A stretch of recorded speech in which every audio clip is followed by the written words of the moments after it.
«4.000 padovani in Val Trompia. Erano 30 anni che a Padova non si vedeva un esodo del genere. 30 anni di pochi alti e molti bassi, per una città che per abitanti dovrebbe stare stabilmente in Serie A e invece ha visto più Serie C che altro. Solo negli ultimi 4 anni, 4 volte i play-off e 2 finali perse. Una situazione stadio vergognosa che ha portato il tifo organizzato a disertare tutte le partite in casa. Ma oggi vi porto in quella che è stata la trasferta più importante e significativa per questa gente, dopo tanto o forse troppo tempo e sofferenze. Perché non ci sono nel weekend. 25 aprile 2025. In questo momento siamo a Udine, sono le 7:45, stiamo andando in stazione per prendere un treno direzione Padova. Oggi sono veramente combattuto e sarò anche molto curioso di vedere come verrà raccontata questa giornata, perché oggi si decide e si conclude quello che è stato un campionato di Serie C Girone A folle, totalmente folle, che mi ha visto anche protagonista come tifoso, ed è assurdo il fatto che io oggi vada in quella che è la curva opposta a quella che tifavo, ovvero Padova. Questo perché qua a Udine c'è un forte gemellaggio e un grandissimo rispetto per gli amici di Vicenza, però in questo caso abbiamo messo davanti il lavoro, in quanto le probabilità che vinca il Padova sono obiettivamente il 99%, e andare a Trento vorrebbe dire per me investire soldi e rischiare nel documentare una triste giornata che non so quanto sarebbe bello. Quindi oggi si va a Lumezzane.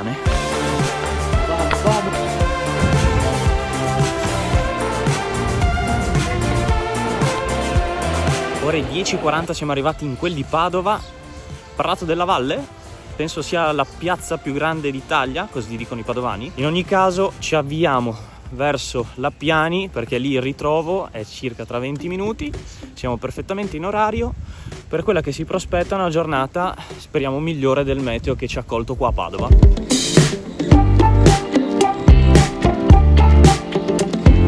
Per chi di voi non fosse aggiornato sul campionato di Serie C Girone A di quest'anno, è stato un film, perché il Padova ha allungato fin dall'inizio sul Vicenza, andando anche a più 10 punti di vantaggio, per poi farsi rimontare, concludendo momentaneamente, perché ovviamente l'atto finale è oggi, questa lotta campionato nel doppio confronto tra Triestina Padova e Virtus Verona Vicenza, in cui incredibilmente il Vicenza si trovava davanti. Il Padova è riuscito a vincere a Trieste, mentre il Vicenza ha perso a Borgo Venezia, e quindi si è ribaltato tutto. All'ultima del campionato possiamo dire che lo può perdere solo il Padova, perché gli basta un pareggio se il Vicenza vince. Arrivato con largo anticipo rispetto alla partenza del pulmino a cui mi sarei aggregato, sono riuscito a fare un salto nel vecchio stadio del Padova, Lappiani. Situato esattamente davanti Prato della Valle, nel cuore di molti Lappiani è rimasto l'unico vero stadio del Padova, che ha giocato in questo catino da 24.000 posti per 70 anni esatti, dal 1924 al 94. È qua che il Padova visse il suo momento d'oro con l'era dei Panzer di Nereo Rocco,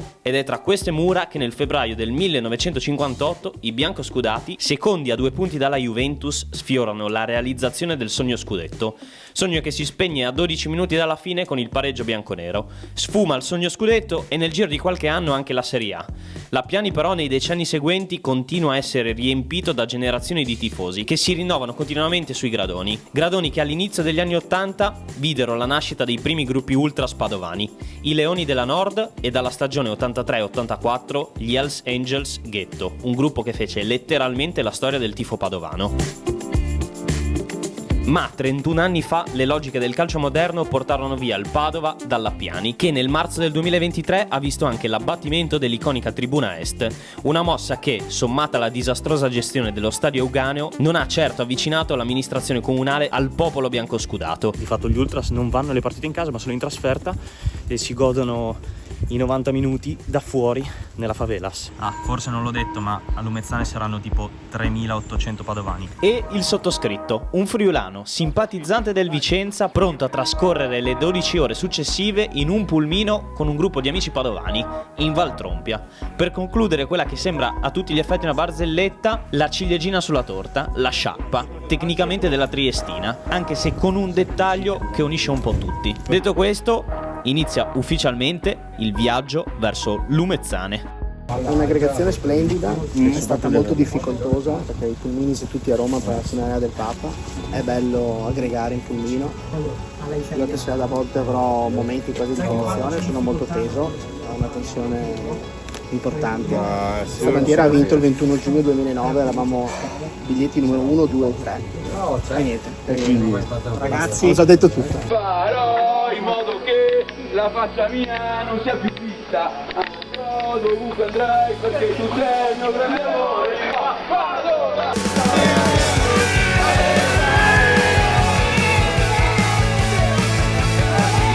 Come potrete intuire, non sarà un viaggio con la parrocchia, ma con un gruppo affiatato ed assetato di gente che di trasferte ne ha fatte parecchie.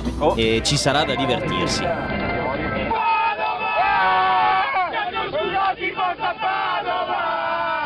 Noi siamo qui con te, siamo scusati Padova e Padova. Allora guarda, ti posso dire, oggi dai, potrebbe essere il coronamento di un percorso che è iniziato a Trieste 4 anni fa col gol di Guido Gomez, potrebbe essere il percorso che si è interrotto sulla traversa a Bolzano contro il Südtirol, a Palermo, delusione anche lì, abbiamo perso la finale, il rigore di Alessandria di Gasbarro, il quinto rigore, e oggi siamo qua, ci speriamo, difficile ma ci dobbiamo credere, sempre da padovani, sempre da padovani. Amore mio, non essere che lo sai,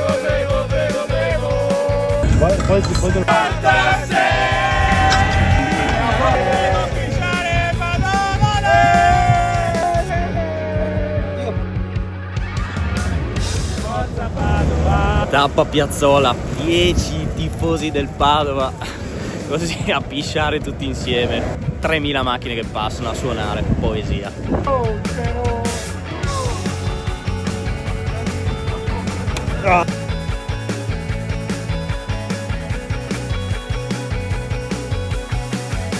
Quasi arrivati a destinazione. Bastardi siamo i padovani, pugni e peane. Bastardi siamo i padovani, pugni e peane. Arrivati in quella che è una destinazione intermedia, ovvero la tappa pranzo. Pranzo circa 15 minuti da Lumezzane, che l'abbiamo già passata in verità. A 2 ore dalla partita, il pranzo mi ha permesso non solo di introdurre alimenti diversi dai derivati del luppolo, ma anche di provare a capire il sentimento di una piazza stanca e in protesta. Una tifoseria che da tempo ha identificato i suoi maggiori antagonisti nel comune e nell'attuale dirigenza biancoscudata. La società ha delle responsabilità nel momento in cui una società come il Trento predispone nel giro di 48 ore una tribuna per 400 posti per i vicentini, mentre noi siamo da 5 anni nell'attesa di una curva. Quindi se la società vuole può riavvicinarsi alla società, ma la verità è che non è interessata, perché Ugo Urliani ha detto in maniera molto chiara: i tifosi del Padova non vengono allo stadio e a me come società sono mancati 200.000 euro. Addirittura accusati di boicottare il proprio club a livello finanziario e di favorire le altre società, con una protesta a detta della presidenza assurda e senza senso, il tifo organizzato ha risposto con questo striscione ad un presidente che tornava allo stadio dopo un anno di assenza. Quando tu mi dici che in società sei vicino al tifoso, vuoi venire incontro al tifoso e non ti metti d'accordo banalmente nella partita, questa che è appena successa venerdì scorso, con il prefetto di ampliare la capienza, capisci bene che se tu non ampli la capienza in una partita dove dovrebbero entrare in 20.000 e ci sono 5.500 persone dentro, mentre fuori ce ne sono 10.000, vuol dire che tu come società non stai facendo il possibile. Dipende dal sindaco, dipende dal prefetto, ma dipende anche dalla società che non fa l'interesse del tifoso. La verità è che finché il tifoso viene visto come cliente, questo calcio non può avere un futuro. Perché noi siamo la società, noi siamo il calcio. Al presidente non gliene frega niente perché è un fondo di investimento. Tu vedi il tifoso come un cliente e se vedi come un tifoso come il cliente io sto fuori, preferisco. Tutto ciò, unito al fatto che mai il Padova è stato promosso tra le mura dell'Euganeo, ha aiutato e non poco nel creare il clima adatto per calarsi nel match point per la Serie B. Scusate! E anche a Lumezzane hanno capito il momento, non ponendo vincoli sul numero di biglietti acquistabili da Padova, rendendo possibile un esodo che non si vedeva dallo spareggio per la A Firenze contro il Genoa, ormai 30 anni fa. Porta sfiga. Sì? Arrivati a destinazione, carichi il giusto, devo dire. Secondo me il pranzo ha un po' asciugato le pozze dei ragazzi, però non ha asciugato il clima, anzi il contrario, siamo arrivati col sole e siamo usciti dal pranzo con la pioggia. Il clima sembra scaldarsi. La fortuna o sfortuna, dipende dai punti di vista, ha voluto che fossimo tra quei primi 1000 tifosi che sono riusciti a prendere il biglietto nel vero settore ospiti, garantendomi 90 minuti con la parte più calda del tifo padovano, ma altrettanti minuti di pioggia continua. Entrati diluvio, pioggia folle, che mi hanno reso la possibilità di documentare questa giornata un po' più difficoltosa, ma ha reso anche il tutto più epico. Anche grazie alla location, stadio Tullio Saleri di Lumezzane, decisamente sottovalutato. Poi comunque è una bella tribuna, ha il suo fascino. Un fascino arricchito anche dal sold out di tutti i settori ed un'intensità del tifo crescente a ormai 10 minuti dal fischio d'inizio.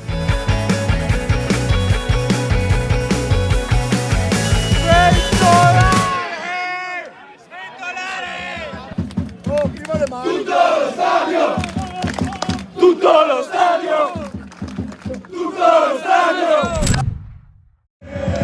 I tricolori svengono, i brividi mi vengono, non mi stanco mai di te, forza bianco-scuro, i tricolori svengono, i brividi mi vengono, non mi stanco mai di te, forza bianco-scuro. Iniziano così gli ultimi 90 minuti del Padova in Serie C, in una nuvola rossa di fumogeni, sotto la pioggia della Valtrompia e con un orecchio a diretta gol, perché in contemporanea iniziava anche la partita a Trento.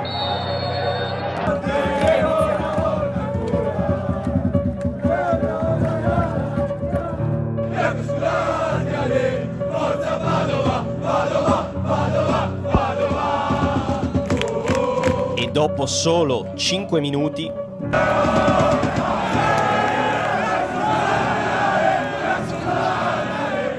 Arrivano notizie da Trento, sembra aver segnato il Trento 1-0 contro il Vicenza.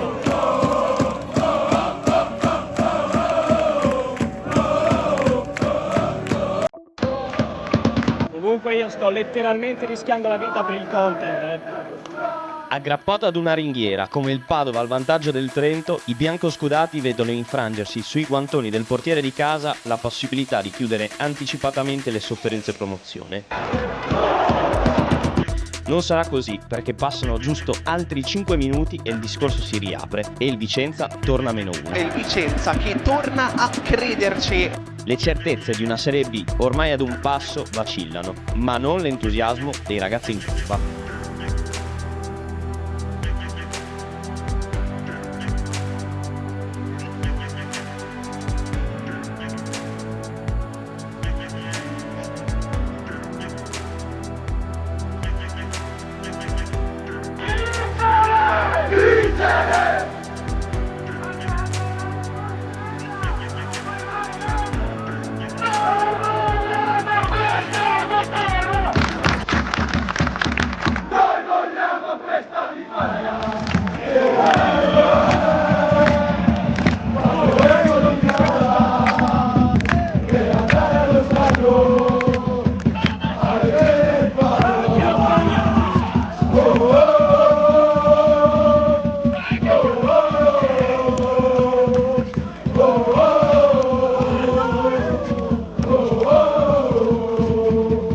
Con un brivido che riporta ai fantasmi del passato, si chiude il primo tempo con un pareggio specchiato a quello di Trento, che lascia ancora tutto in bilico per gli ultimi 45 minuti. In ogni caso il tifo all'inizio tantissima roba, nuvole rosse, rifumogeni, clamoroso.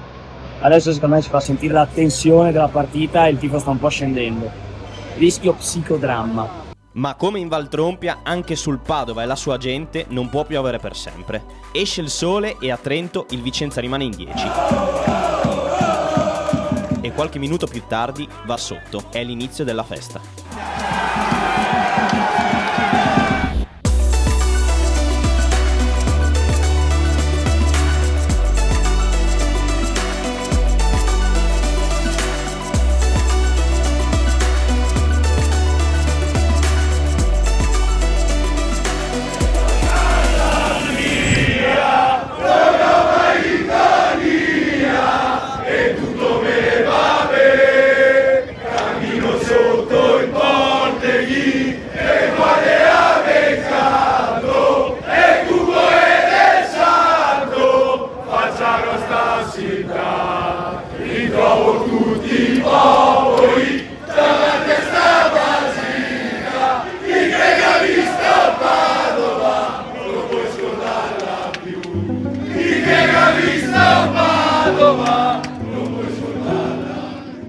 città che ha un rapporto strano con il calcio, città che fa fatica quasi ad accettare tutto ciò che è la provincialità, la banalità, la facilità del calcio, e ha un rapporto di conseguenza un po' amaro, secondo me, col pallone. Negli ultimi 6 anni il Padova è arrivato 3 volte secondo in Serie C, ha perso 2 finali playoff.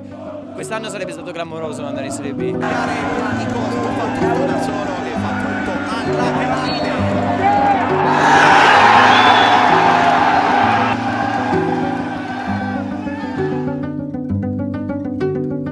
Numericamente la città di Padova ha più abitanti della metà delle squadre di Serie A. Merita di più a livello di infrastrutture, merita di più a livello di status, e questo amore che danno i tifosi secondo me va ricambiato in qualche modo, e quindi mi auguro che venga ricambiato in maniera pratica da parte della società e da parte della città in generale. Viva Fortin, viva i padovani, viva Padova!